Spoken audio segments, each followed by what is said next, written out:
오늘 제가 말씀을 드리려고 하는 것을 실제 생활에 적용을 하지 않으면 이 시간이 그냥 음악 감상 시간처럼 흘러가 버리거든요.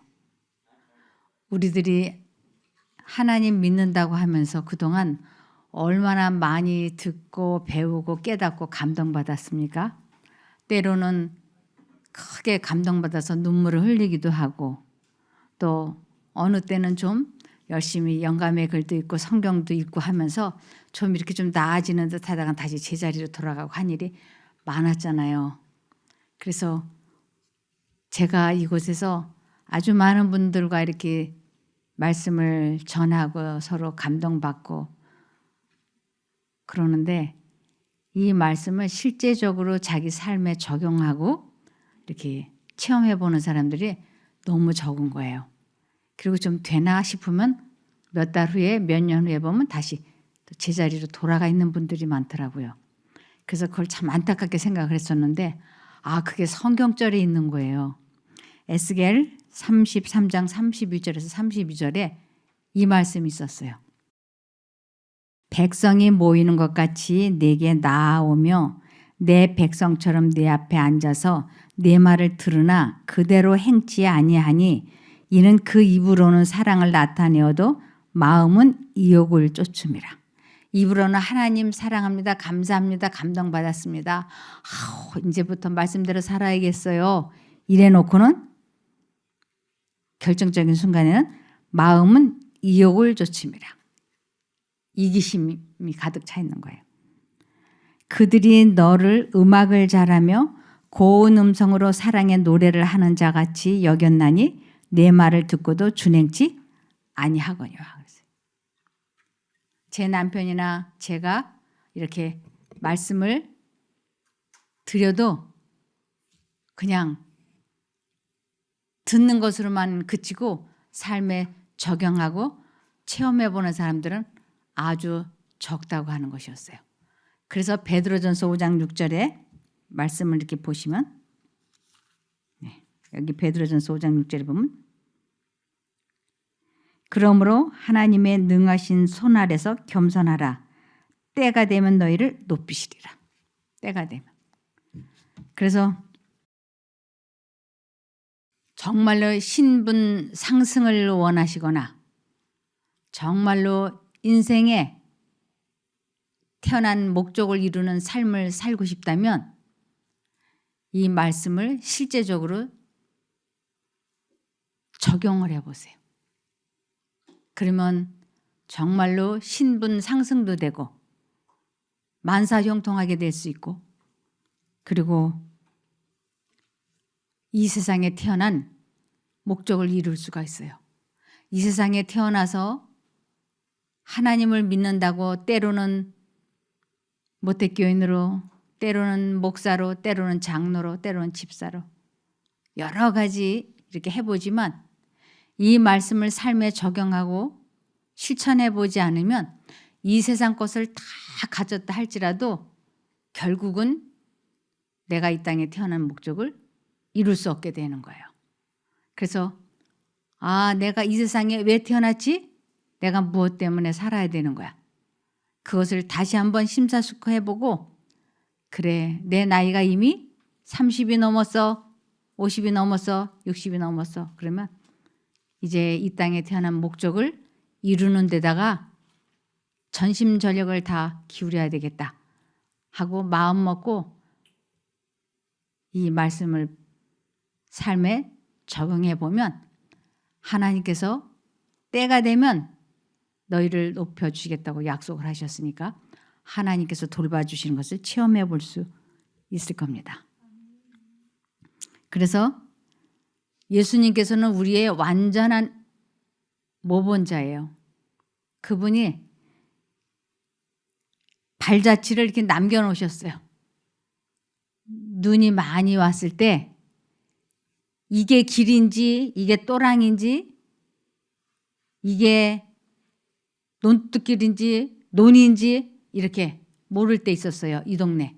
아주 눈이 많이 오면 그래서 이리로 가야 되나 저리로 가야 되나 이럴 때 아이들이 여기에서 저 대로변까지 4km를 걸어서 학교를 가야 됐어요. 그러면 아버지들이 눈을 다 쓸어주지는 못해요. 근데 장화를 신고 아버지들이 이렇게 발자국을 크게 내놔요. 그러면 그 아이가 그 아버지의 장화 발자국에 자기 발을 얹어 놓으면 운동화가 젖지 않아요. 그래서 여기까지 학교 앞에까지 그렇게 해주곤 했어요. 하나님께서도 우리들에게 발자취를 남겨놓으셨어요. 따라와. 그러면 길을 잃어버리지 않을 수 있어. 내가 남겨놓은 발자취를 꼭 따라와야 돼. 다른 발자취를 따라가면 안 돼. 그래서 히브리서 4장 15절에 우리에게 있는 대제사장은 예수님은 우리 연약함을 체휼하지 아니하는 자가 아니오 그랬어요. 예수님은 우리들의 여러 가지를 경험해 보지 않은 사람이 아니오라 그랬어요. 다 경험해 보셨어요. 그분은. 그래서 우리에게 있는 대제사장은 우리 연약함을 경험해 보지 아니한 자가 아니요 모든 일에 우리와 한결같이 시험을 받은 자로 돼 죄는 없으시니라. 죄는 한 번도 지어보지 않으셨어요. 우리보다 더 심한 아주 더 격심한 시험을 받으셨지만 우리 주님은 한 번도 사단의 유혹에 굴복해 본 적이 없으세요. 그래서 우리들에게 내 발자국을 따라오라고 그분이 큼직큼직하게 발자국을 만들어 놓으셨어요. 이걸 밟고 와 이렇게. 베드로전서 2장 21절에 참으로 너희가 심지어 그 일을 위해 부르심을 받았나니 그리스도께서도 우리를 위해 고난을 당하심으로 우리에게 본을 남기사 너희가 자신의 발자취를 따라오게 하셨느니라. 이렇게 하면 죄를 짓지 않을 수 있어. 이렇게 하면 이 세상에 태어난 목적을 이룰 수가 있어. 우리는 아무도 내 삶이 어떻게 될지 모르는 거예요. 그래서 오늘 하루만 나에게 주어진 날이라 생각하고 오늘 하루를 승리를 하면 또 그 다음날 날이 주어지면 또 오늘 하루만 승리하면 그러면서 하루하루를 이렇게 승리로 쌓아가는 것이죠. 그래서 마태복음 16장 24절에 이에 예수께서 제자들에게 이르시되 아무든지 나를 따라오려거든 자기를 부인하고 자아 포기를 하고 자기 십자가를 지고 나를 쫓을 것이니라. 누구든지 예수님의 발자취를 따라가려면 반드시 해야 되는 게 뭐냐면 자기 부인, 자아 희생, 자아 포기 이것을 해야만이 된다고 하는 것이에요. 이것이 안 되면 안 된다고요. 못 따라온다고요. 그래서 그분의 생애가 독특하게 세 가지로 나뉘어지는데 첫 번째는 그분의 생애는 끊임없는 자아 희생의 생애였다. 예수님은 끊임없는 자아 희생의 삶을 사셨어요. 이것이 첫 번째였고 두 번째로는 그분의 기도의 생애는 그분께서 하나님께 전적으로 의존하셨음을 나타낸다. 우리 주님은 언제나 기도하셨어요. 아버지 하나님의 도움을 받으셔서. 그래서 전적으로 의존하셨다는 것을 기도의 생애를 하셨기 때문에 가능했던 것입니다. 세 번째로는 예수님은 아버지의 뜻에 절대적으로 순종하시면서 죽기까지 충성을 다하셨다. 이것이 그분의 생애의 특징이었어요. 자아를 희생하시고 기도의 생활로 하나님께 전적으로 의존을 했고 그 다음에 하나님의 말씀에 완전한 순종의 생활, 충성을 다하셨다고 하는 것입니다. 그래서 예수님은 아버지 하나님과 마음이 완전히 하나로 연합이 되어 있었어요. 완전히. 그런데 빌립이라고 하는 제자가 예수님, 하나님 아버지를 우리에게 보여주세요. 그러면 만족하겠습니다. 그랬더니 예수님이 깜짝 놀라시면서 내가 이렇게 오래도록 너희와 같이 있는데 내가 아버지를 모른다고 보여달라고 하면 그게 말이나 되냐? 왜냐하면 아버지가 나에게 말씀해 주신 것을 나는 말하고 행동했기 때문에 나를 본 사람은 그냥 아버지 하나님을 본 거하고 똑같은 거야. 나는 아무것도 내 맘대로 한 게 없어. 아버지 하나님께서 앉으라 하면 앉았고 가라 하면 갔기 때문에 아버지하고 나하고는 하나야. 여기 요한복음 14장 10절에서 11절에 나는 아버지 안에 있고 아버지는 내 안에 계신 것을 내가 믿지 아니하느냐. 내가 너희에게 이르는 말이 스스로 하는 것이 아니라 아버지께서 내 안에 계셔 그의 일을 하시는 것이라. 내가 아버지 안에 있고 아버지께서 내 안에 계심을 믿으라. 그렇지 못하겠거든 행하는 그 일을 인하여 나를 믿으라.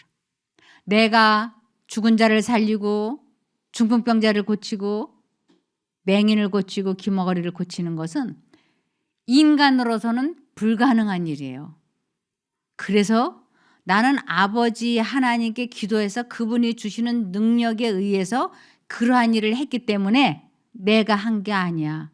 그러니까 아버지가 내 안에 계시고 아버지 안에 내가 있다고 하는 것을 못 믿겠거든 내가 하는 일을 보고는 믿어봐라. 그렇게 말씀을 하셨어요. 그래서 예수님께서는 자아가 생기지 않게 사단이 어떤 생각을 넣어주면 바로바로 막아냈기 때문에 그것을 예수께서는 자신을 비우셨다 그랬어요. 완전한 자아폭이에요. 그래서 예수께서는 자신을 비우셨다.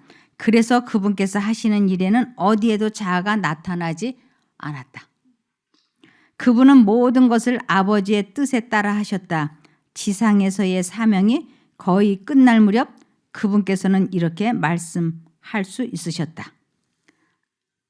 그분이 마지막으로 하신 기도 요한복음 17장 4절 5절에 아버지께서 내게 하라고 주신 일을 내가 이루어 아버지를 이 세상에서 영화롭게 하였사오니 이 영화롭게 한다는 게 무슨 뜻인가? 이름을 크게 알려주는 거. 이름을 빛나게 해주는 거.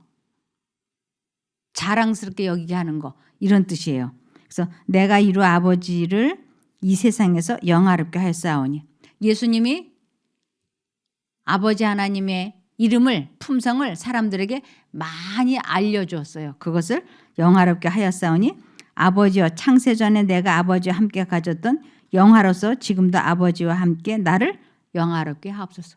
내가 아버지의 품성을 사람들에게 널리 나타냈으니까 이제는 내가 십자가에 달려 죽을 터이니 이제는 아버지께서 나를 사람들에게 알게 해 주십시오 하고 기도하는 것이.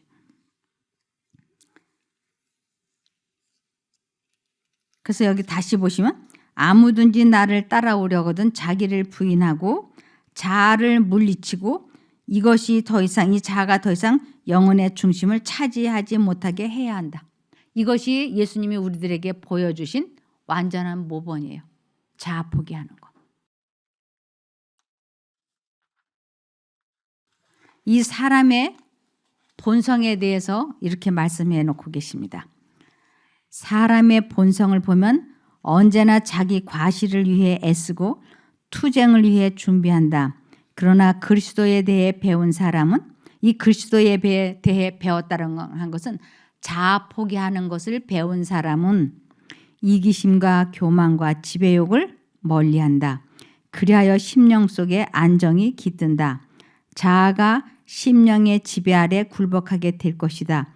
이렇게 되면 우리는 제일 높은 자리를 얻기 위해 전전긍긍하지 않게 된다. 자신을 드러내기 위하여 다른 사람을 밀어낼 생각도 품지 않게 된다. 오히려 그리스도의 발 아래 앉는 것을 제일 높은 자리로 생각하게 된다. 이 자아 포기를 해서 마음이 안정이 되면 사람에게 인정받고 싶거나 칭찬받기를 원하거나 사람들의 관심이나 사람들의 동정 같은 거를 필요로 하지 않아요. 이미 하나님께로부터 그러한 것을 충분히 받았기 때문에 사람들에게 그러한 것을 받으려고 하지 않는다고 하는 것입니다. 그런데 하나님으로부터 그것을 받지 못하면 사람에게 칭찬받기를 원하고 인정받기를 원하고 마음속에서 자랑하고 싶은 욕망이 계속 부글부글 일어나는 거예요. 우리는 예수님을 바라보며 그분의 인도하시는 음성에 귀를 기울인 채 그분의 손이 우리를 이끌어 주기를 기다린다.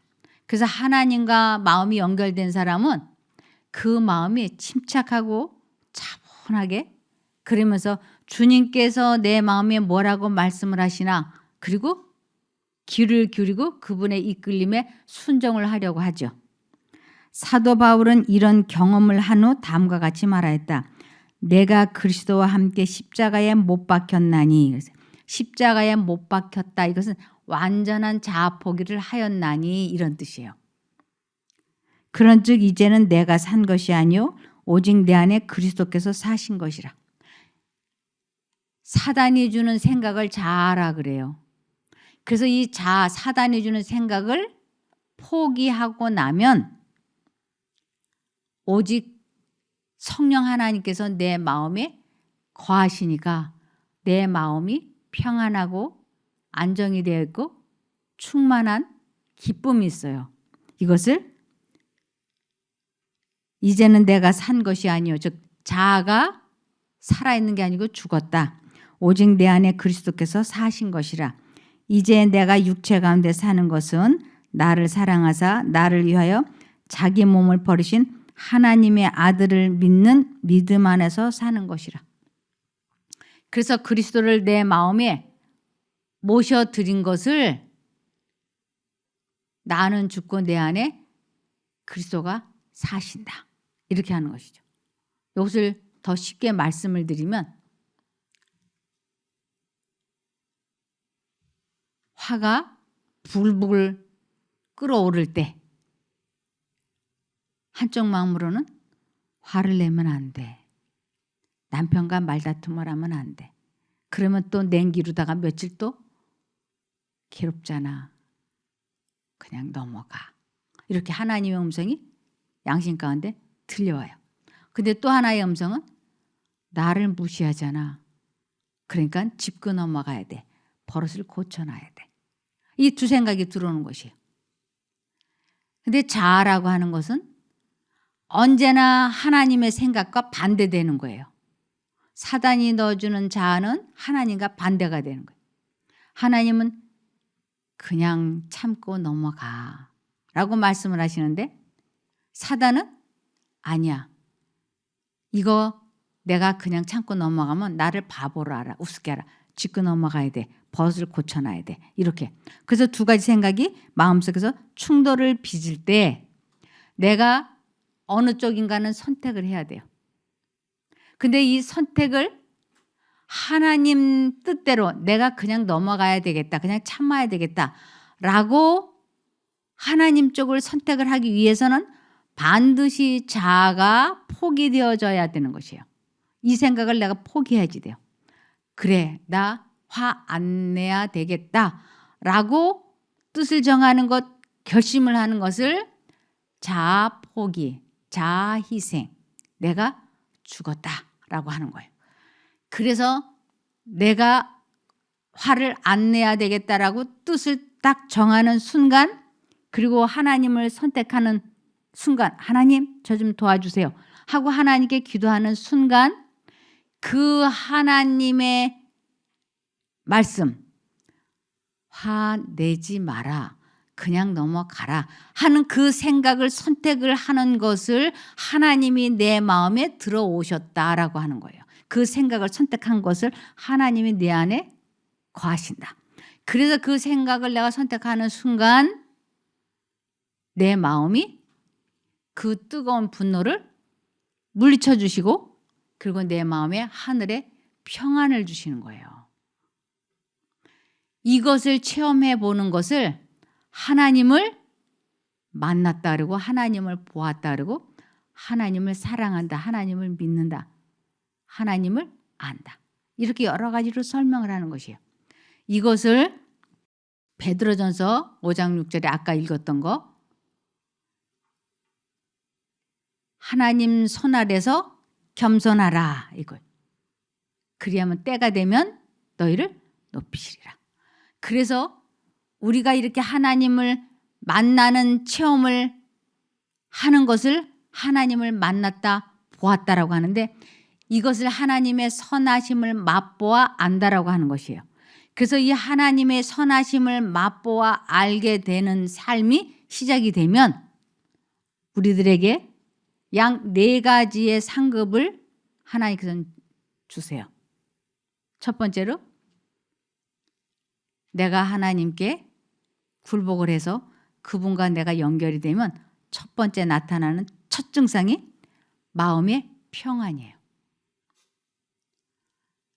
이 평안함이 내 마음속에 들어오면 내 병이 급속도로 치료가 되기 시작을 해요. 이 병이 생긴 이유가 뭐냐? 원인을 알아야 대응을 하지 않겠어요? 내 병의 원인은 스트레스예요.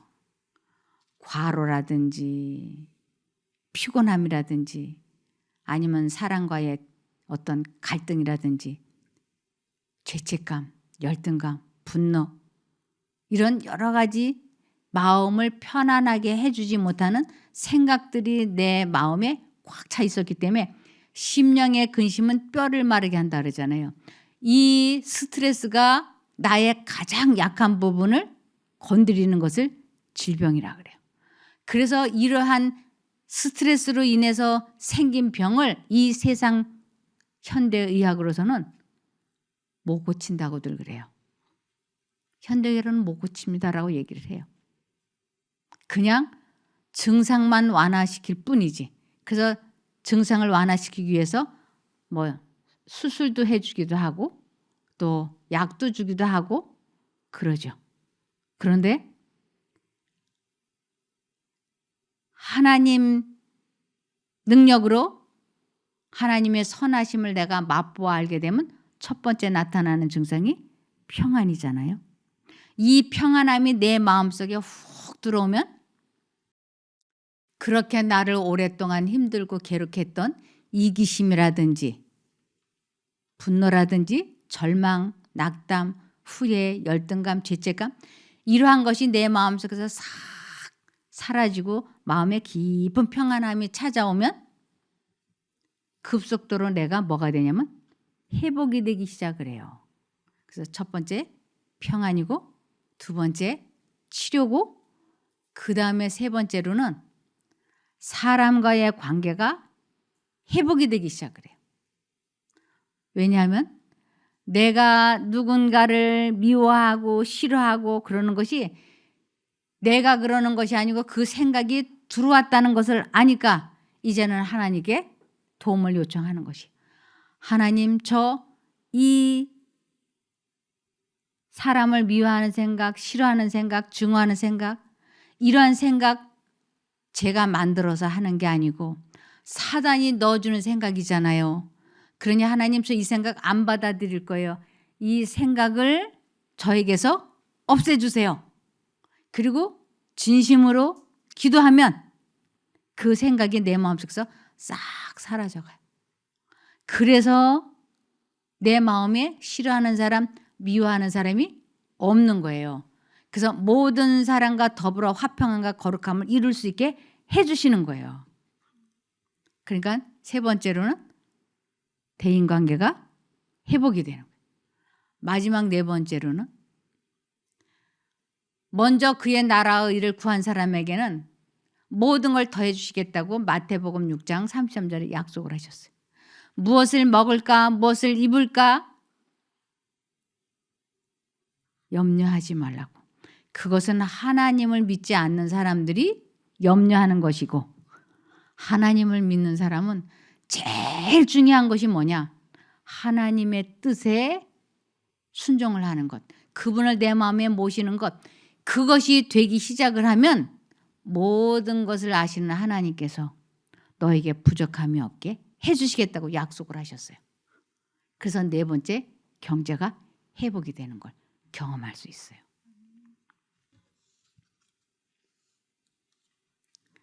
그래서 마태복음 6장 24절에 한 사람이 두 주인을 섬기지 못할 것이니 혹 이를 미워하고 저를 사랑하거나 혹 이를 중히 여기고 저를 경히 여김이라. 너희가 하나님과 재물을 겸하여 섬기지 못하느니라. 하나님을 선택하든지 세상을 선택하든지 결국은 둘 중에 하나예요. 이것을 또 다르게는 요한일서 2장 15절에 이 세상이나 세상에 있는 것들을 사랑치 말라.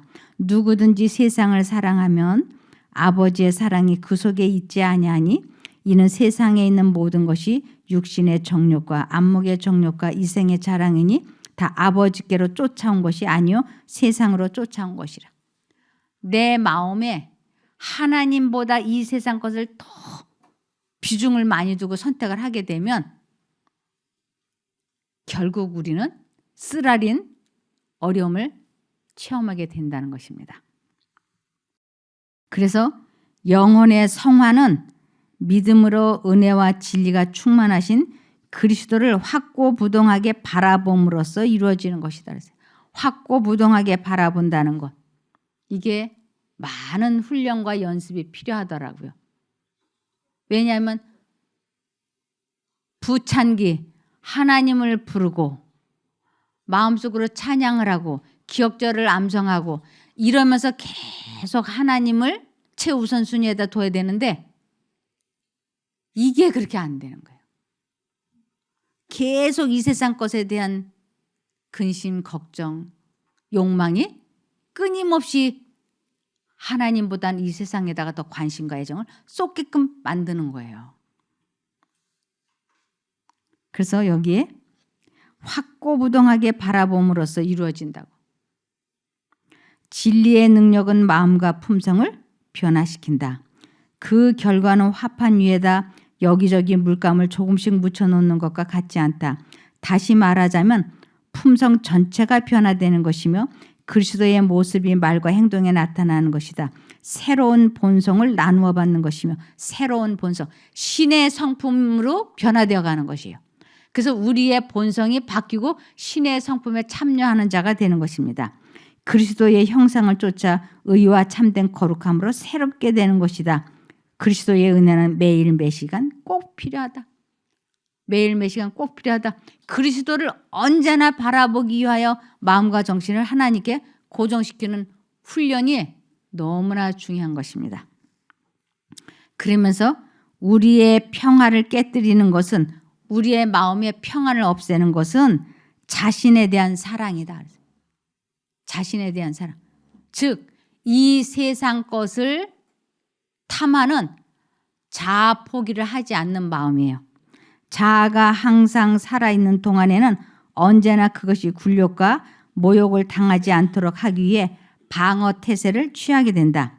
그러나 우리가 죽고 우리의 생애가 그리스도로 더불어 하나님 안에 감춰질 때는 무시나 경멸을 조금도 괴념치 않게 될 것이다.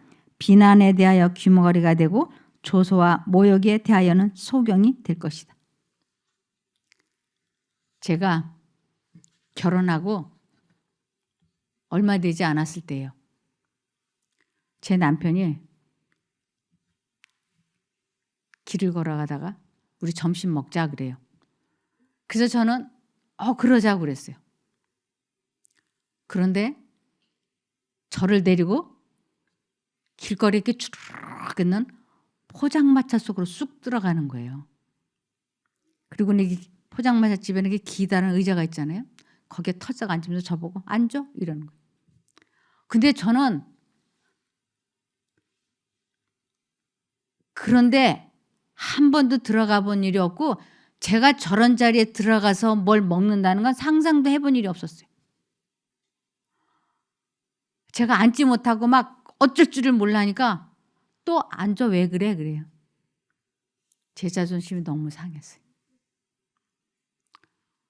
나를 무시해도 유분수지. 어떻게 나를 길거리 포장마차에서 먹으라고 여길 데리고 들어와? 제가 참을 수 없었어요. 그래서 안 먹고 바깥으로 싹 나오니까 왜 그러냐고 뛰어나왔어요. 길거리에서 제가 막 해댔어요. 어떻게 나를 이렇게 무시할 수가 있냐. 막 화를 내니까 제 남편이 나는 언제든지 배고프고 그럴 때는 이런 데서 잔치국수도 먹고 닭꼬치도 먹고 그랬어. 이게 나한테는 일상이야. 근데 당신이 볼 땐 내가 당신을 무시해서 여기 데려온 건가? 아니라고. 그러면 당신이 원하는 데가 어디냐? 그 집으로 가자. 그래서 제가 한일관을 갔어요. 거기 가서 냉면을 먹었어요. 그럼 돈이 좀 나가잖아요. 명동의 한일관에 갔으니까. 근데 지금 와서 생각해 보니까 이게 얼굴이 얼마나 뜨뜻뜨뜻한지. 여기에 보면 자아가 살아있는 동안에는 언제나 그것이 굴욕과 모욕을 당하지 않도록 하기 위해 방어태세를 취하게 된다. 그러나 우리가 죽고 우리의 생애가 그리스도로 더불어 하나님 안에 감춰질 때는 무시나 경멸을 조금도 개념치 않게 될 것이다. 비난에 대하여 규모거리가 되고 조소와 모욕에 대하여는 소경이 될 것이다. 상대방이 나를 어떻게 대하든 무시했건 멸시했건 그런 것에 신경 쓰지 않는다는 거예요. 발끈발끈 자존심 상해하고 화내고 했던 건 제가 하나님을 전혀 알지 못했기 때문에 자존심이 살아있었기 때문에. 그래서 지금은 제가 저 동대문에 가서 장 보다가 일 보다가 배가 고프면 그 동대문에 그 시장 골목에 포장마차집이 아주 줄줄이 서 있잖아요. 지나가다가 제가 그 포장마차 긴 의자에 털썩 앉아. 그리고 같이 간 집사님들 보고 우리 여기서 잔치국수 칼국수 사 먹고 가자고. 그럼 그분들도 흔쾌히 그러자 그래요. 그러면서 제 속으로는 몇십 년 전 나의 신혼 때를 되새겨보면서 그전에는 이런 거 상상도 못했는데 그리스도를 마음에 모신다는 것은 얼마나 중요한 건지. 그런데 사단이 자존심을 넣어주고 그리고 아주 우쭐우쭐해주고 내가 뭐나 되는 것처럼 착각하게 만드는 것이 사단이에요. 그 덫에 걸리지 않으려면 언제나 그리스도를 바라보라 그랬어요. 시편 25편 15절에 내가 언제나 여호와를 바라봅니다. 이 바라보다라는 건 생각해본다라는 것이에요. 생각한다. 그래서 내가 언제나 여호와를 바라봅니다. 왜냐하면 내가 덫에 걸리지 않도록 막아주실 분이 주님밖에 없기 때문입니다.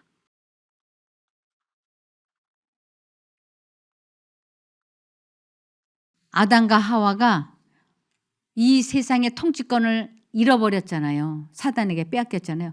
그게 무엇이 시초가 됐느냐면 자아 포기를 하기 싫어했기 때문이었어요. 죄가 세상에 들어오고 우리의 첫 조상이 아름다운 이 지상 곧 그들의 나라를 다스리는 통치권을 잃어버리게 된 것은 자아를 높이고자 한 욕망 때문이었다. 그러나 그리스도께서 잃어버린 것을 속량하는 것은 자기 희생을 통해서이다. 그래서 그리스도께서는 당신이 그러신 것처럼 우리도 승리해야 한다고 말씀하신다. 생명과 사망과 복과 저주가 우리들 앞에 제시됩니다. 두 생각이 들어와요. 어느 쪽인가는 선택해야지 돼요. 그럴 때 자아를 포기하고 하나님을 높이는 것을 예수님이 보여주신 것처럼 승리해야 하는 거라고요. 사단이 무엇을 하고 있었는가? 사단은 사단은 사람들 마음속에 자신의 생각을 이렇게 주입을 시키거든요. 근데 예수님께서 이제 내가 얼마 안 있으면 이 제사장들과 장로들에게 이렇게 심판을 받고 그리고 내가 십자가에 달려 죽고 3일 만에 살아나서 부활할 거다. 이런 이야기를 하니까 베드로가 예수님에게 아유 그렇게 하지 마시라고 자기 딴에는 아주 예수님을 한껏 생각하는 것처럼 그렇게 하지 마시라고 막 말렸어요. 그런데 그거는 베드로가 한 말이 아니고 사단이 베드로에게 직접 생각을 주입을 시킨 거예요.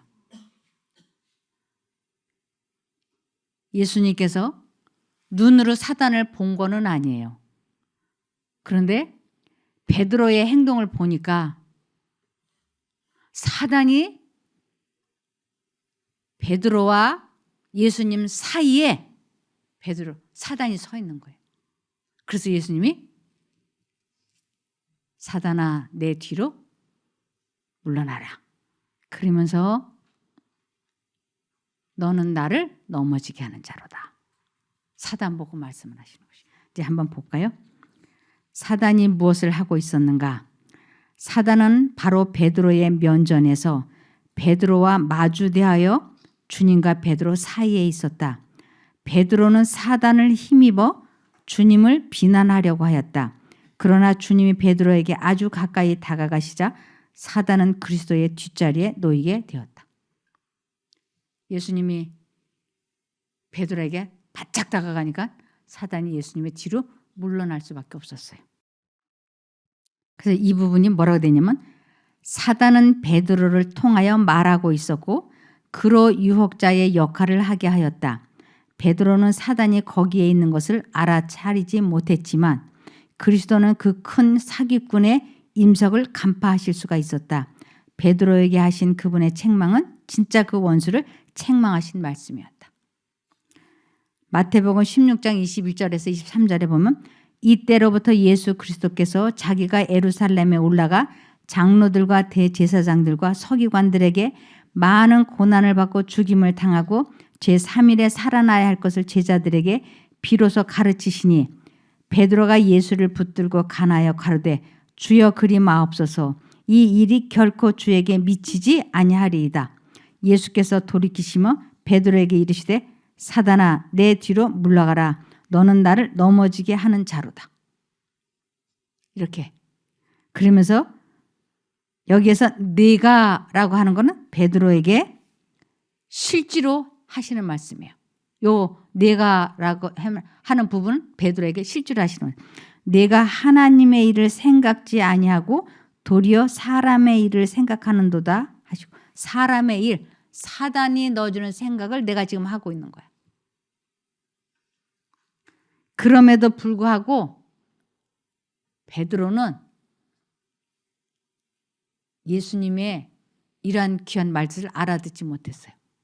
그리고 사단이 자기에게 이런 생각을 주입시키고 있다고 하는 것을 깨닫지 못했어요. 그래서 예수님께서는 우리 한 사람 한 사람이 사단이 시키는 말을 하든지 하나님이 시켜서 하는 말인지 우리는 모르고 하고 있는 거예요. 누가복음 23장 34절에 이에 예수께서 가라사대 아버지여 저희를 사하여 주옵소서 자기 하는 것을 알지 못함이니이다 하시더라.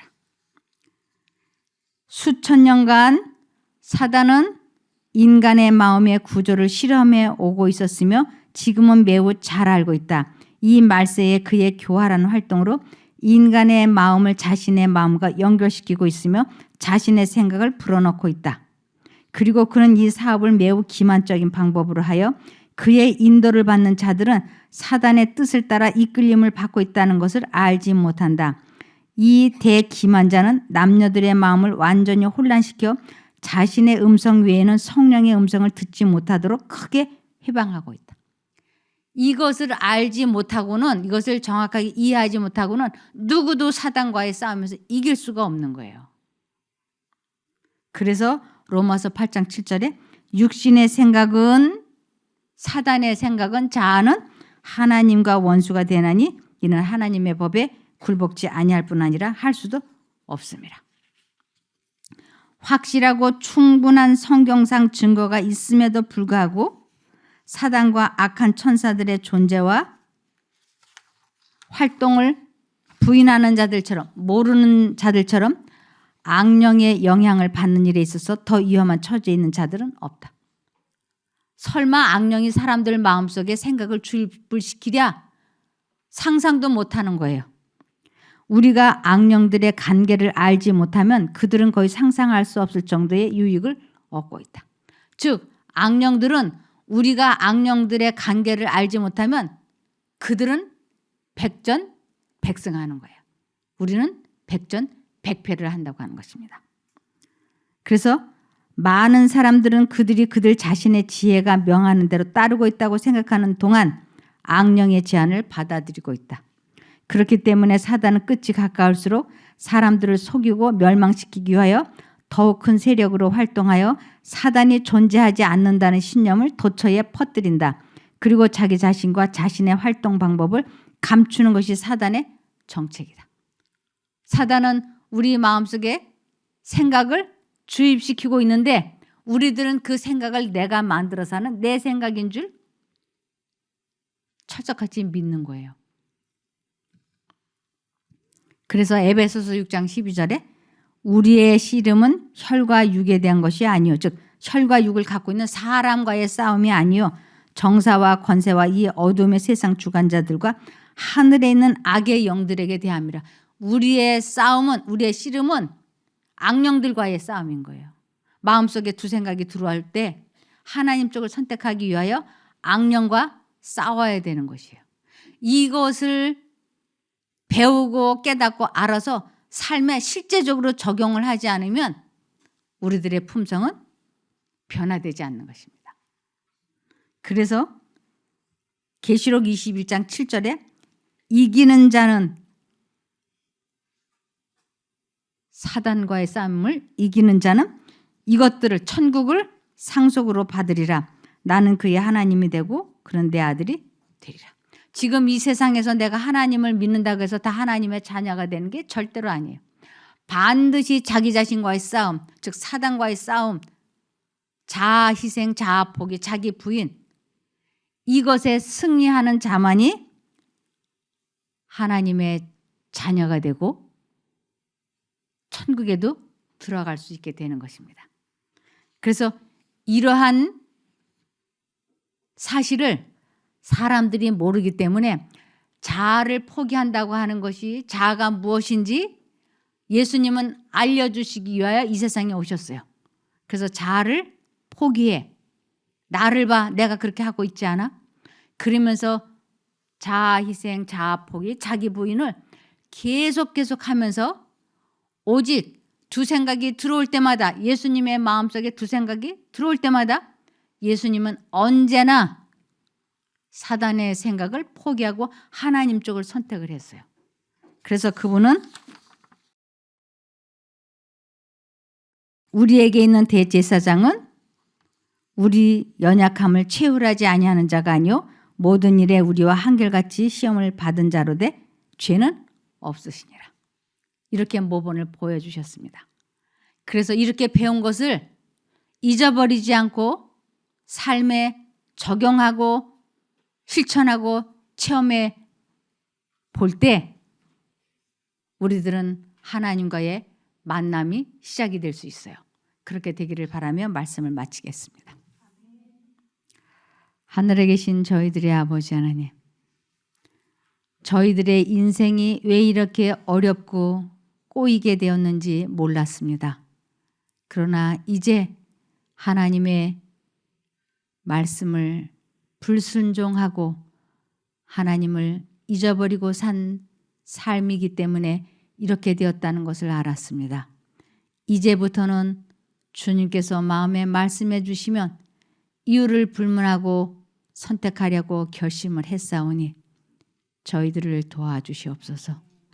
매 순간마다 주님의 이름이 마음속에 떠오르게 도와주시고 생각나게 하여 주시옵소서. 저희들의 연약함을 불쌍히 여기시고 도와주셔서 꼭 회복이 되고 관계가 회복이 되고 경제가 회복이 되고 이 땅에 태어난 목적을 이루는 우리가 되게 축복하여 주시옵기를 예수님 이름으로 기도합니다. 아멘. 감사합니다.